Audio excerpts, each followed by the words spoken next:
NEET छात्रा का मामला बहुत बड़ा मामला है और मैं तो ये कहूंगी कि एक मामला है जो मेरे और आपके सामने आ गया, मीडिया के सामने आ गया, तो हम सब उस पर बातचीत कर रहे हैं। पर्दे के पीछे ना जाने ऐसे कितनी मामले हैं जो छुपे हुए हैं। उसमें बड़े बड़े नेताओं के नाम शामिल है, बड़े बड़े नेताओं के बच्चे शामिल है, सरगनी शामिल है, लेकिन नेता उस पर खुल के बात नहीं करना चाहते। अभी विधानसभा का सेशन चल रहा था 28 तारीख तक, उस पे एक सिंगल सेशन नहीं हुआ महिला सुरक्षा को लेकर। मैं पूछना चाहती हूँ क्यों नहीं हुआ? क्या आप लोग डर रहे थे? सारे के सारे नेता डर रहे थे कि अगर महिला सुरक्षा पे बात हुआ तो सबके नाम खुल जाएंगे, सबके पत्ते खुल जाएंगे? इसलिए आप सबने ये तय करके आप लोगों ने चुप्पी साधना उचित समझा कि चुप रहे। इन मामलों को लेकर के पप्पू यादव की गिरफ्तारी होना और जो अमिताभ दास जी का खुलेआम नाम लेना, जो नीतीश कुमार जी का बेटा का शामिल है इसमें, तो उसको फिर कैसे देख रही है? क्या नीतीश कुमार जी अपने बेटे को लेकर के इस्तीफा दे दिया, राज्यसभा स्वीकार कर लिया?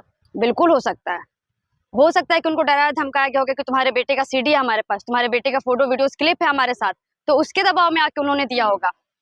लेकिन फिर इन मामलों को लेकर के फिर क्या बिहार वासियों को क्या कितना बड़ा झटका लगा नीतीश कुमार जी का पद छोड़ना?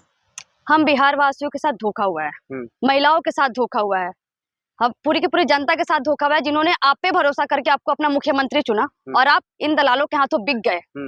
लेकिन ये तो कह रहे हैं जो बिहार वासियों का हमने 2 दशकों से ज्यादा सेवा किया, अब राज्यसभा में जाकर के और सेवा करूंगा। आप मुख्यमंत्री रह के ही सेवा कर लेते हैं, आप राज्यसभा के कौन सांसद कितना सेवा करता है ऐसे छुपा नहीं है किसी से। राज्यसभा में रह के कोई कितना सेवा करता है हम जाके देख सकते हैं। आपको मुख्यमंत्री का पद दिया गया था पूरे बिहार का सेवा करने के लिए, आप क्यों नहीं कर पा रहे? मतलब क्या दिक्कत आ गई? वो कह रहे मेरा सपना पूरा हो गया आपका सपना तो पीएम बनना था ना भाई साहब, राज्यसभा में जाना तो कभी नहीं था, ये तो कभी बातचीत में ही नहीं आया था। लेकिन इन मामलों को क्या लगता है, उनको विपक्ष से बातचीत करनी चाहिए थी, चाहे वो लालू प्रसाद यादव हो बिहार में या फिर केंद्र में और दिल्ली में राहुल गांधी जी हो? बिल्कुल बातचीत करनी चाहिए। मुझे लगता है उनकी तरफ से जो भी गलतियां हुई हैं, आइए बैठ के बातचीत कर लीजिए और बताइए कि क्या गलतियां हुई है। हो सके तो शायद आपको कुछ सपोर्ट दिया जाए, सपोर्ट किया जाए उन सब चीजों को लेके। लेकिन एक चीज ये भी तय है कि आपने अपनी कब्र खुद खोनी है। आप बहुत तेज बनने के चक्कर में आपने खुद को इन भाजपाइयों के हाथों बेच दिया है, बिहार को बेच दिया है, बिहार की जनता को बेच दिया। मुख्यमंत्री में के रेस में कई नाम है, चिराग पासवान का भी नाम जिक्र हो रहा है अब, और दूसरी तरफ जो विजय सिन्हा जो भी उप मुख्यमंत्री है उनका भी नाम जिक्र हो रहा है।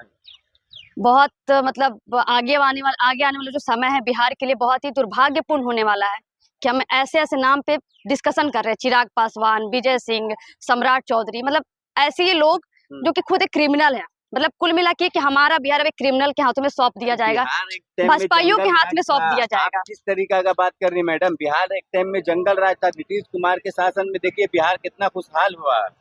अगर नीट छात्रा का जो कांड हुआ उसके बाद और जीवन दान ऐसे दिया कि उनको मुख्यमंत्री बनने से जो भाजपा रोकना चाहती थी उसको जो है ना नीतीश कुमार जी और लालू जी दोनों ने मिल करके नाकाम कर दिया। लेकिन नीतीश कुमार जी का विधानसभा का एक भाषण आपको याद होगा, उनको प्रमोशन मिल रहा है। जितेंद्र यादव आप लोग क्यों रो रहे हैं? राज्यसभा भेजा जा रहा है उनको। सुनिए ना, नीतीश कुमार जी का भाषण सुनिएगा 2013-14 का। उन्होंने कहा था बार बार आया संदेशा बड़े अमीर का, हो न सका सौदा हमसे अपने जमीर का।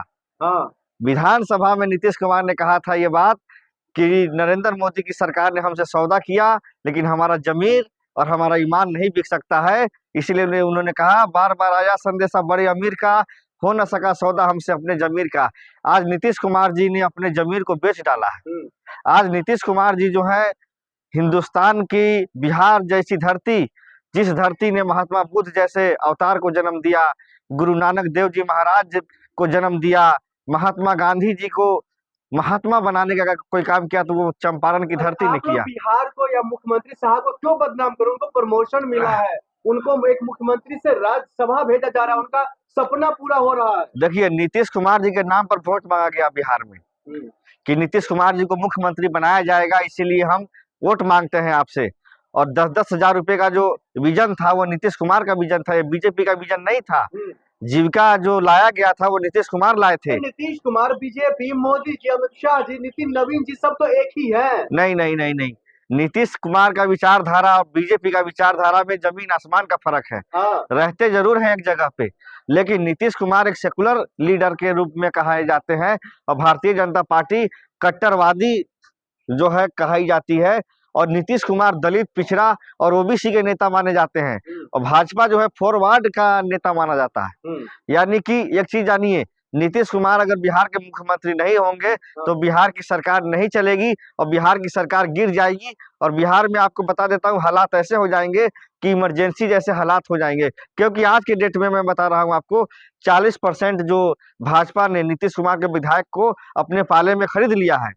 और उनके जो लोकसभा एमपी हैं, लोकसभा एमपी में भी 4-5 ऐसे जो है सांसद हैं जो भाजपा के टच में है, वो कभी भी बीजेपी में जा सकते हैं। जितेंद्र यादव जी, क्या नीतीश कुमार जी और बिहार वासियों को बदनाम कर रहे हैं मोदी, नरेंद्र मोदी जी, प्रधानमंत्री जी, क्या इनको अपने गिरफ्त में लेना चाहते हैं? बिल्कुल लेना चाहते हैं। जिस तरह से निशांत कुमार जी का नीट की छात्रा में नाम आया, जिसके बाद आईपीएस ऑफिसर जो थे दास जी, अमिताभ दास जी को जो अरेस्ट किया गया, उसके बाद सीबीआई के पास तो कुछ ऐसा क्लू होगा जिसमें नीतीश कुमार के बेटे फंस रहे होंगे। इसीलिए नीतीश कुमार जी ने अपने बेटे के जीवन को बचाने के लिए